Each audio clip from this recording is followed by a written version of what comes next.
The ability to share documents electronically is integral in today's world of business and commerce. That is why document sharing is a staple feature in the Botsplash omnichannel customer engagement platform and is the topic of this week's Botsplash TV.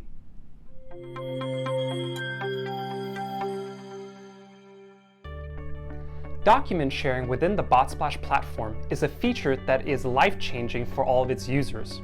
Utility bills, legal documents, and images are a few examples of the documents that can securely and compliantly be shared through the chat portal of the desktop browser version of the Botsplash platform.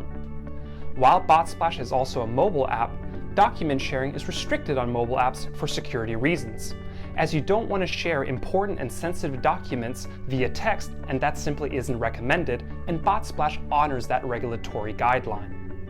As such, the desktop browser version of the Botsplash platform enables proprietary and third-party integrations to sync their collected documents to their systems, ensuring that all parties are given the proper documents that are being shared. The Botsplash platform offers document sharing as an embedded feature that is as easy to use as its simple call to action button that it is on the platform. If you'd like to know more about the Botsplash platform, check us out at botsplash.com. I'm Willem Mosich, and thank you for watching Botsplash TV.